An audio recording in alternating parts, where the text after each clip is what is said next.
Alors, Sven, demain tu vas vivre une expérience que tu n'as jamais vécue. Ouais. Tu vas quitter la Terre, tu vas pas avoir tes pieds par terre. Comment tu penses que tu vas vivre ça? Mais c'est du sol élastique. Je sais pas. Ah, moi je sais exactement ce que tu vas vivre, mais je veux savoir comment tu te sens maintenant. Je t'ai fait un programme spécial, juste pour toi, pour ton anniversaire. C'est pas mon anniversaire demain. Non, c'est pour la semaine prochaine. Mais bon, je peux pas le faire au jour de ton anniversaire. Bah, dommage. Mais comment tu penses que tu vas survivre ça? Je sais pas, avec un parachute. Non. Bah, c'est pas genre truc des astronautes. Tu sais, il y a un gros ventilo et ils volent. Ah. Bon. Et comment tu vas pas tomber dans le ventilateur? Bah,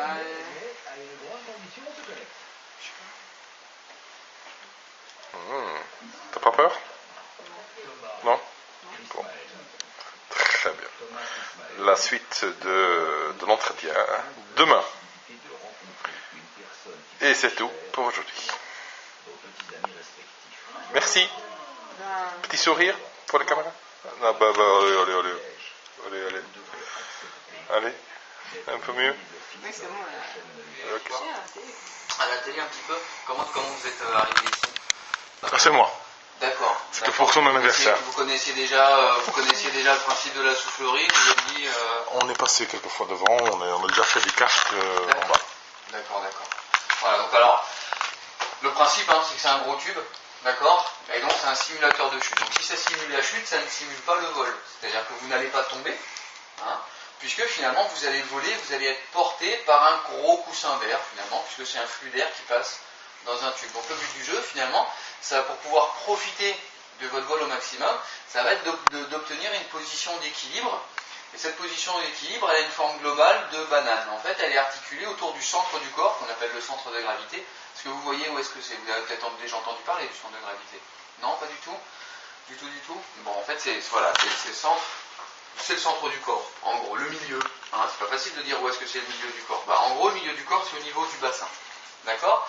Donc, pour pouvoir tenir, pour pouvoir voler, et pour pouvoir voler sur le ventre, parce que le but du jeu, ça va être de voler sur le ventre, ni sur le dos, ni sur la tête, ni quoi que ce soit, ça va être de rester sur le ventre, d'accord? Donc pour pouvoir rester sur le ventre, on va donner au corps une forme globale de banane, dont le point le plus bas sera le centre du corps, c'est-à-dire le bassin, d'accord? Donc en gros, je vais faire une grande courbe comme ça, comme un arc, d'accord? Avec mon corps, d'accord? Et pour ce faire, c'est facile, finalement, il suffit de serrer les fesses, d'accord? Pour pousser le bassin en avant. Ok, donc le témoin d'une bonne position, c'est les fesses dures. D'accord? Si je cherche à cambrer mais que je ne force pas avec les fesses, c'est-à-dire si je force avec le bas du dos, qu'est-ce qui va se passer? J'ai la poitrine qui va sortir comme ça, mais vous voyez, j'ai les fesses qui vont sortir aussi. Alors moi, vous voyez, là, j'ai une forme de vague, là, j'ai pas une forme de banane. Ce qu'on cherche, c'est vraiment la forme de banane. Ok? Donc les pieds vont être écart épaules, d'accord? À peu près écartés comme ça, vous mettez une quarantaine de centimètres entre vos pieds, et on serre les fesses. Ça marche? Alors ensuite, pour respecter cette forme de banane, d'après vous, on va plutôt chercher à regarder en bas et à descendre le menton, on va plutôt chercher à regarder devant soi et à monter le menton. D'après vous. À monter le menton, effectivement. Si je baisse le menton, si je regarde en bas, qu'est-ce qui va se passer? J'ai les fesses qui vont se lever, et ça va tout à fait à l'encontre de la belle position en forme de banane que je recherche à prendre. D'accord? Donc, on serre les fesses, et puis on regarde devant soi, on lève le menton. Très souvent, comme il y a du vent, que ça fait beaucoup de bruit et qu'en plus ça fait un gros trou noir, la première chose qu'on cherche à faire, comme on est un petit peu impressionné par tout ce vent, c'est regarder en bas. Donc ce qu'on fait, c'est qu'avant de rentrer, on regarde en bas une bonne fois pour toutes, on s'assure qu'il n'y a rien. Vous verrez, il n'y a pas de monstre en bas, tout va bien. Et une fois que c'est bon, à ce moment-là, on lève le menton et c'est terminé, on ne regarde pas.